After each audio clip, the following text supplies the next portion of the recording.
Hey everybody, it's Brett, and today I'm going to be showing you how I'm going to be fixing my grill. So a little bit of history on this grill. I won it at a Lions Club raffle maybe 10 years ago, maybe a little bit longer. But it's made by Teton Grill Company. It's really cool. It's got this, mural of some horses and donkeys and this guy, I'm guessing trouncing through Colorado or Arizona or something. And then it's got an elk on the front of it. It's kind of a neat grill. It's got bullet casings or bullet ends for the knobs on the grill to turn the gas up and whatnot.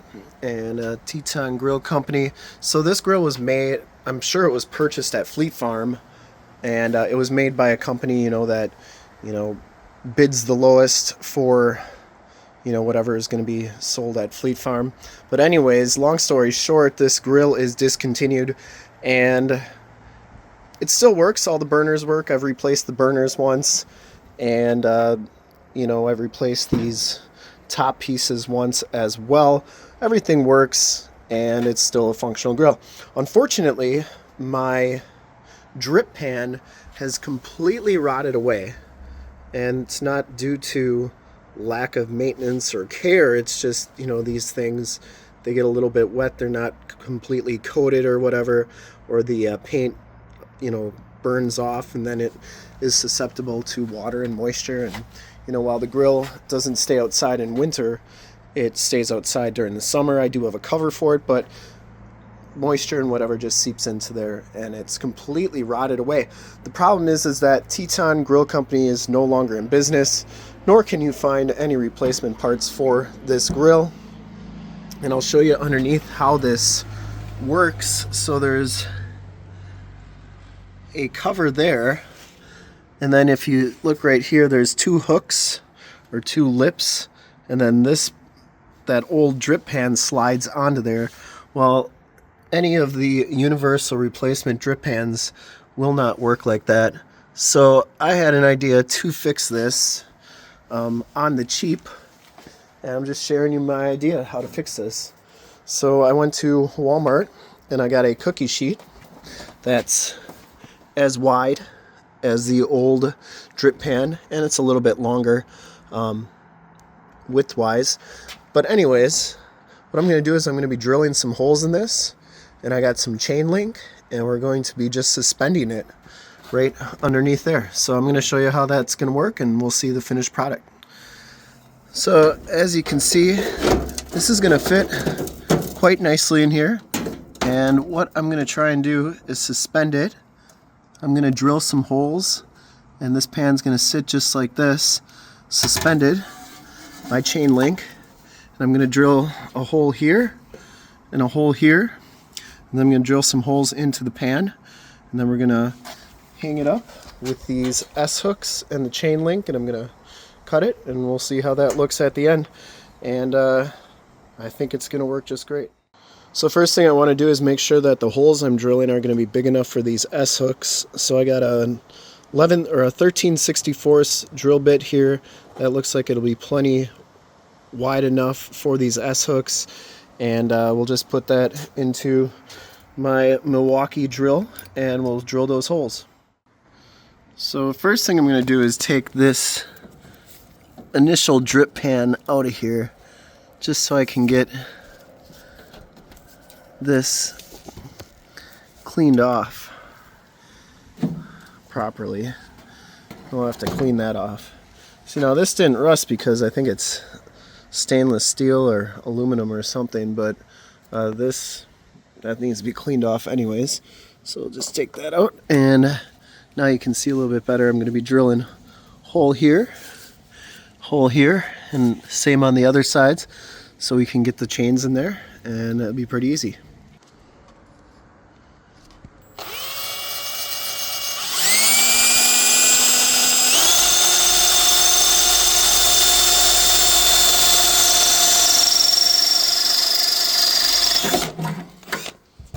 Perfect.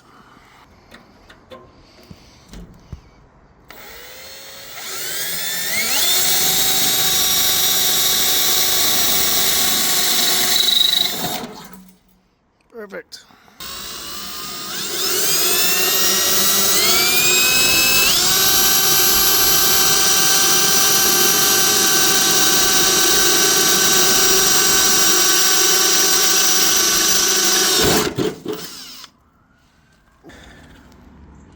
That's the other problem I had, is this gas line, you know, needs to be kind of out of the way. But that should be good.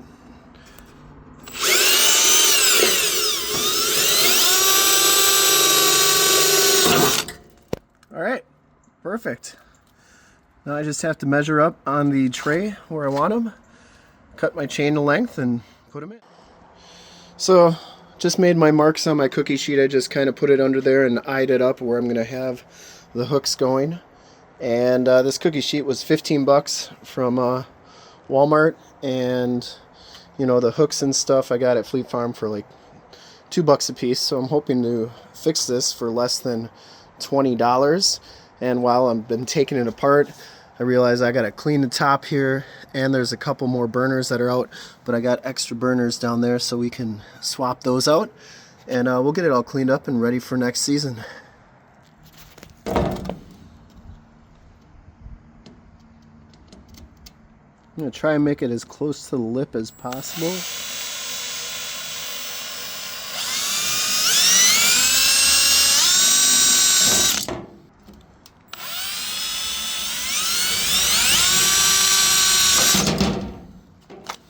Easy peasy.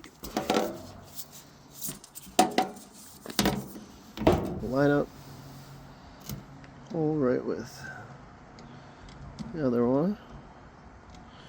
This doesn't need to be precise, obviously.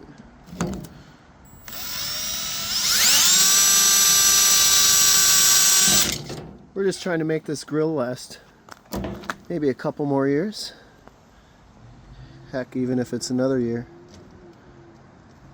I don't gotta buy one.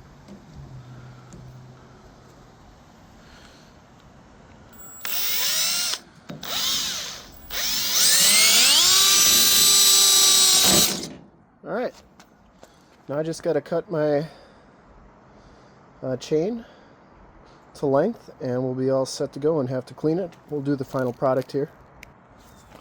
So first thing I'm gonna do is I'm gonna take my S hooks and I'm gonna kind of crimp them just a little bit to make them stay just a little bit better. Now I still should be able to get it in there. There. You can see it sits in there nicely. And then I'll crimp the other side too.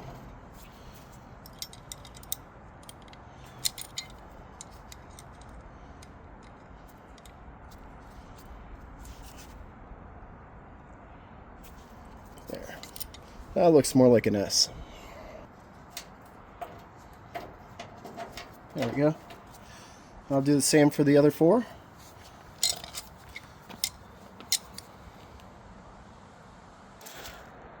So have you ever been working on a homemade project and you almost halfway through you have to call an audible? Well, I'm gonna have to call an audible. The idea was to put these S hooks in here and hang them like that, and then have the chains hook up to those. However, I only have 3 more hooks left and I need 4 of them. So what I'm going to do is I'm just going to drill these holes a little bit bigger, and we're just going to put the chain right through it, and I think that'll work pretty good. So audible. So I decided I'm going to be going with a 23/64 on here, and we're just going to make these holes a little bit bigger.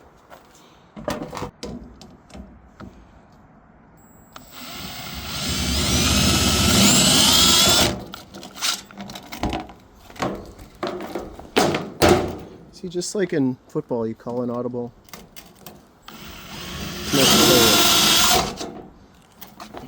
Those look really good. Nicely machined.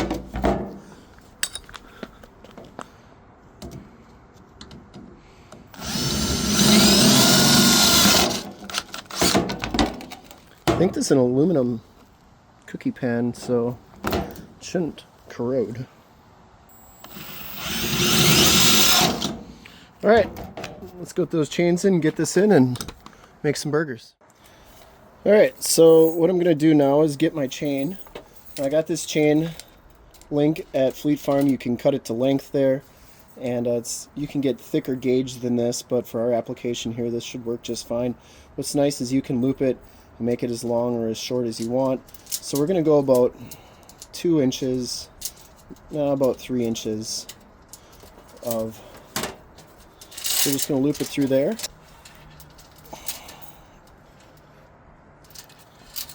So now that we got our chain through there, you're going to want to measure. I'm going to measure just about how long I want it, which is about, we'll do one more link right there. And now I'm going to bend this open, get this piece out. Now we have the length that we're going to need, and now I'm going to measure 4 more.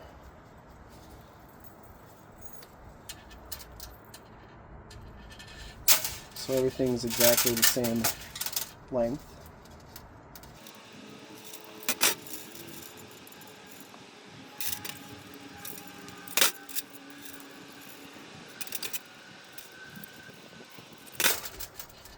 Alright, now we have our 4 pieces.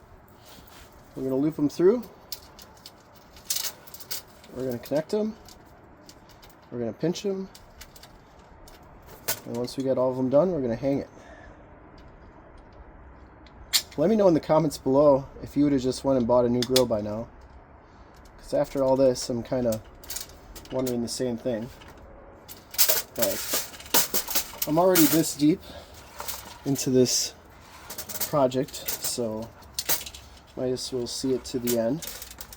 You know, as long as I had pieces for my grill, might as well make it last another year.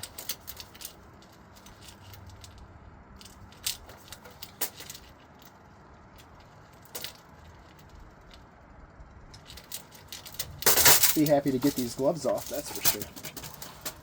If you ever worked at Subway, they make you wear gloves like this, except even worse. And they're twice the size that they should be, and they don't fit right, and you gotta wear them all the time. I can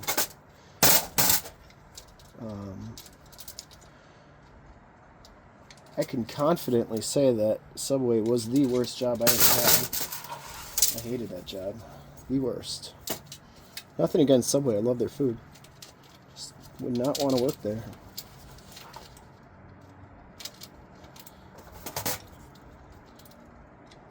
Alright, now we got all of them. They're all the same length. We can go hang the pan, and hopefully this project will be over. Alright, this is the moment we've all been waiting for, especially me. I like it when projects are done.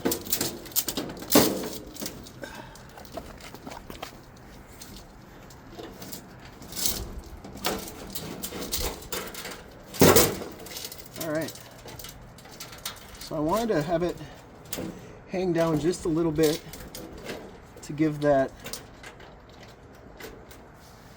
hose over there enough space to be free.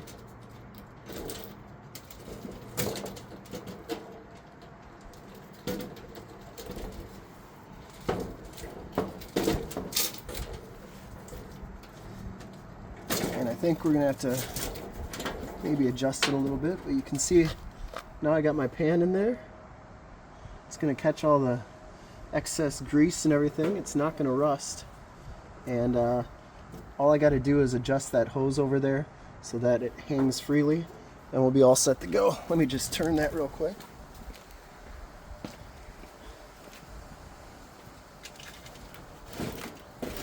There we go. Look at that. Absolutely perfect. Hangs nice and flat, plenty of room for the propane tank. And there we go. Let's put the trays back in. Do a final look at the grill and watch it in action. Okay, so I got all the grills, all the grates out, and it's pretty obvious that 2 of my burners are completely shot. So these are the replacement burners I did about 3 years ago, and they're still holding up good, and I got 2 more down there. Now I was able to find replacement burners because they're pretty universal. You just got to find the right length, and then they just kind of go in there. There's no real exact matching as far as connections and stuff like that. They're just I'll show you one here. basically just a hole in the end of the piece. And then these pieces that go over it, you can get these, and they're universal size as well. They kind of slide into each other. But the drip pan, not a fixer on this one. So after evaluating in here, I'm kind of wondering, maybe is it just time to get a new grill? And maybe if I can get enough super thanks on this video, I can afford a new grill. But anyways, you can see it's starting to even rust right there. Now we could get a piece of metal and just kind of weld that or screw it into there and make that last another couple years. But at some point, it's just it's starting to get too much. But I think we're still gonna try and fix this one and give it a couple more years. And once the drip pan, or once this piece completely gives out, then we'll get a new grill. But I just wanted to show you that, and cleaned it out pretty good.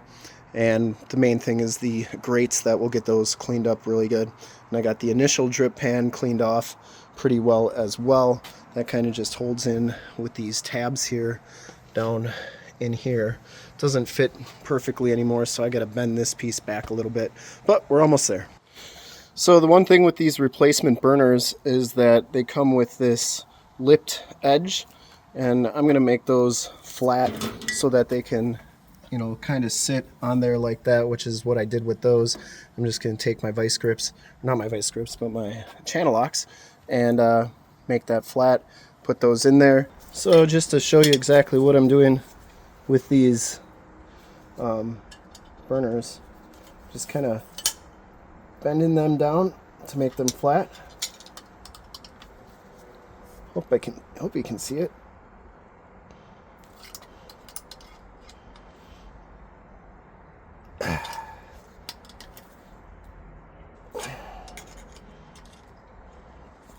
Pretty easy.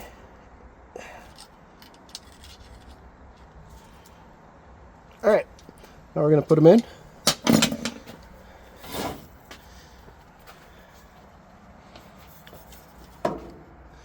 So there's just a hole that these go in.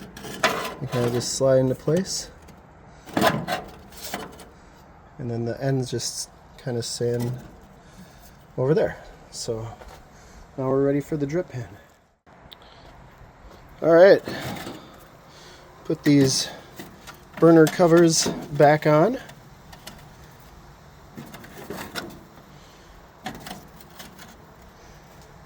think that's supposed to like radiate the heat evenly, and there's actually like spots in between all the screws and everything. All right, all I got to do yet is clean the outside. No, this is not how I cook. The pan failed, and I haven't cleaned it since the last time I cooked, and a lot of this is from last time, but I'll get this all cleaned up and show you how nice this grill works.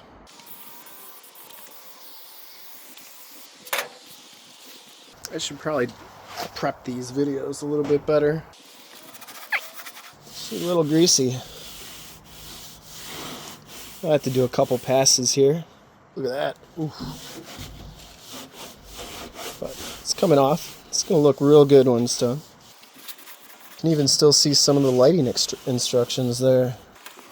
This side's not nearly as bad because I hardly use the left side of the grill,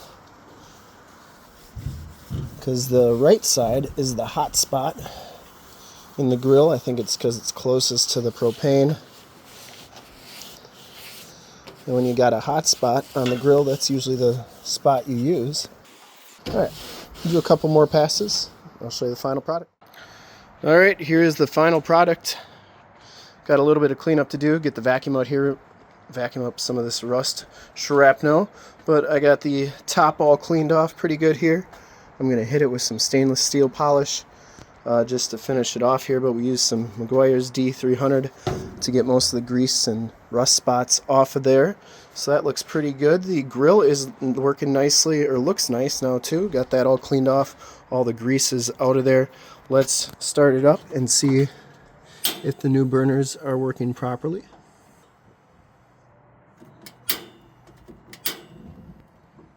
There we go, that one's going.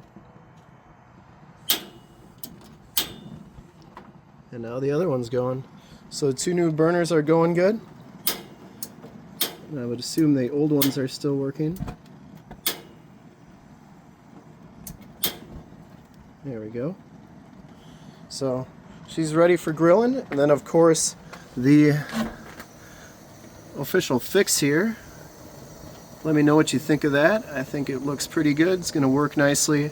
Going to be easy to clean and remove and replace. And that's pretty much it. Let me know what you think in the video. Should I get a new grill, or you think this one's going to last another couple years? Thanks for watching. Remember to like, subscribe, and share. Alright, we got all 4 going. We're going to be cooking these bad boys. My favorite 85% lean beef steak burger from Walmart. 12 patties, 20 bucks.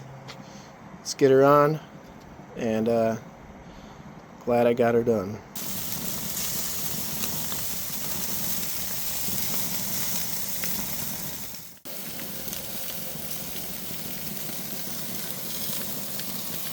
Working like a charm.